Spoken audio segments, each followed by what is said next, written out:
I now invite Sri Sunny Joseph, Minister Designate, to take the oath of office and oath of secrecy. KPCC അധ്യക്ഷൻ കൂടിയായിട്ടുള്ള സണ്ണി ജോസഫാണ് ഇനി സത്യപ്രതിജ്ഞ ചെയ്യുന്നത്. Revenue വകുപ്പ് സണ്ണി ജോസഫായിരിക്കും കൈകാര്യം ചെയ്യുക എന്നതാണ് ലഭിക്കുന്ന സൂചനകൾ. എന്താണ് പോർട്ട്ഫോളിയോ എന്നത് സംബന്ധിച്ച് കൃത്യമായ വിവരങ്ങൾ നമുക്ക് ഇതിനു ശേഷം മാത്രമേ അറിയാൻ സാധിക്കുകയുള്ളൂ. ഇതാ സണ്ണി ജോസഫ് മന്ത്രിയായി സത്യപ്രതിജ്ഞ ചെയ്യുകയാണ്.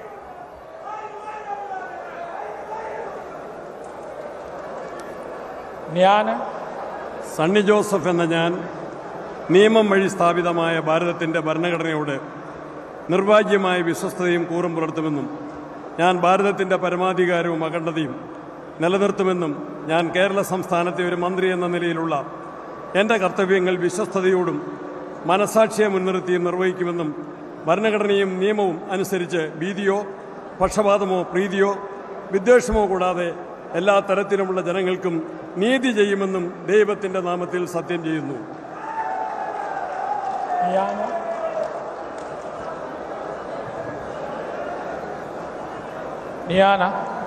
സണ്ണി ജോസഫ് എന്ന ഞാൻ കേരള സംസ്ഥാനത്തെ ഒരു മന്ത്രി എന്ന നിലയിൽ എൻ്റെ പരിഗണനയിൽ കൊണ്ടുവരുന്നതോ എൻ്റെ അറിവിൽ വരുന്നതോ ആയ ഏതെങ്കിലും വിഷയം അങ്ങനെയുള്ള മന്ത്രി എന്ന നിലയിലുള്ള എൻ്റെ കർത്തവ്യങ്ങളുടെ മുറപ്രകാരമുള്ള നിർവഹണത്തിന് ആവശ്യമാകുന്നതൊഴികെ ഞാൻ ഏതെങ്കിലും ആളുകൾക്കോ നേരിട്ടോ നേരിട്ടല്ലാതെയോ അറിയിച്ചു കൊടുക്കുകയോ വെളിപ്പെടുത്തി കൊടുക്കുകയോ ചെയ്യുകയില്ല എന്ന് ദൈവത്തിൻ്റെ നാമത്തിൽ സത്യം ചെയ്യുന്നു.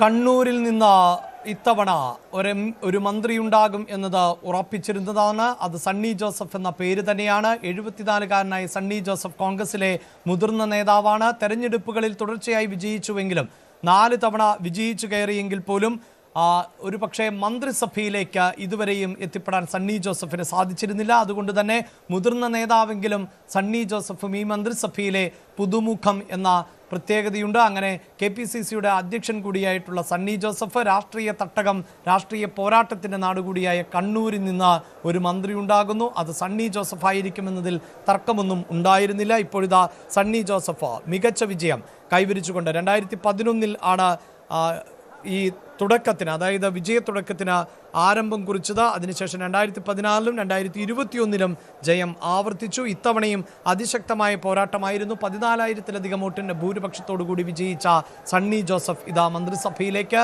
റവന്യൂ വകുപ്പ് കൈകാര്യം ചെയ്യുക സണ്ണി ജോസഫ് എന്ന് ആണ് ഇപ്പോഴത്തെ വിവരം.